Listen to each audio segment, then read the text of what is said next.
This first date seemed promising.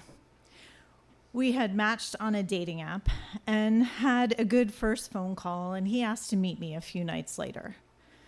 We sat at one of those little high-top tables near the bar and ordered drinks and an appetizer.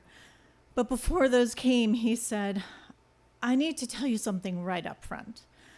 I'm just recently separated, and I still actually live in the same house with my wife." I thought the time to be upfront about that was before I got there.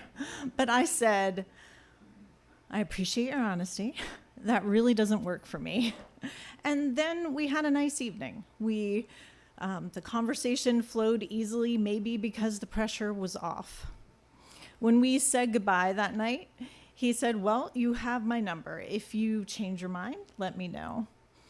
But I had no intention of changing my mind. I had been dating for a while, and I knew what I wanted to find was a long-term relationship. And I had also dated enough men who were separated to know that those didn't lead to long-term relationships. But then I had a few more really bad first dates, and I thought, the universe really does not seem aligned with my desire to find a long-term relationship. It seems like I am going to be deprived of the joy of a romantic attachment if I stick to this. And so I messaged him and said, "I've reconsidered." And we decided to go for a hike. But things kept getting in the way. We kept having to reschedule. And in the meantime, I was still on a dating app, and I matched with a man named Jim. We had a phone call, and it was one of those calls that was like, the conversation was so easy, it was as if we knew each other already. He told me on the call that he, too, was not divorced yet. And I said, "Do you by any chance still live with your wife?" He did not. And when we met a few nights later, by the end of that date, I knew that if I was going to date a man who was not yet divorced, it was definitely going to be Jim. And not because he didn't still live with his wife, but because Jim was Jim. We started spending a lot of time together. It was so easy. He loved to cook. He loved cooking dinner for me. He also had sold a business a few years before, so he was essentially retired, and he would show up at my office in the middle of the day with homemade cappuccinos for me. It was kind of amazing. I couldn't believe what was happening. I took him after a few dates to a story slam, and I got on stage and told a story about online dating. When I finished, I went back to our table, and he stood up, and he just looked so proud of me. He gave me a huge kiss, and I think we both just felt oddly lucky to be together. When you are dating without the intent of turning it into something long-term, it is really easy to just be in the moment, and it's easy to set aside the things that would otherwise be deal breakers. A few months later, Jim told me that he loved me. And I realized then that I loved him too. And that's when I realized that I needed to break up with him.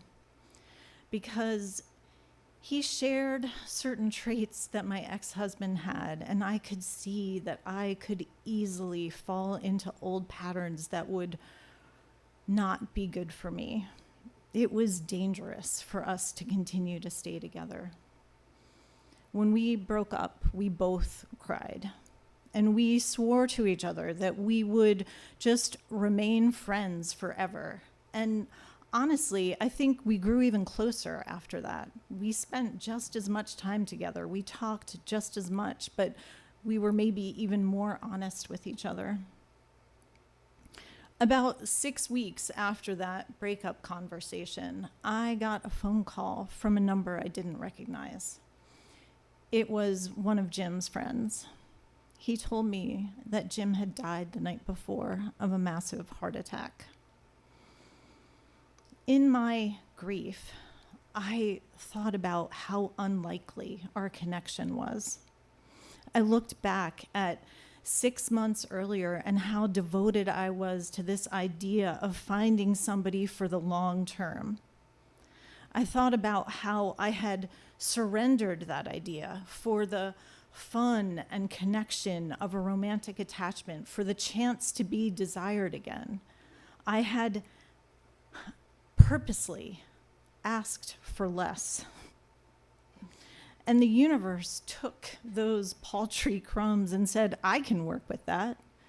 The universe said, not that man, this one. This beautiful, generous, broken-hearted man has 6 months to live and he doesn't know it. And you are going to have the privilege of walking this man to the threshold of the next life, knowing that he is seen and known and desired and loved.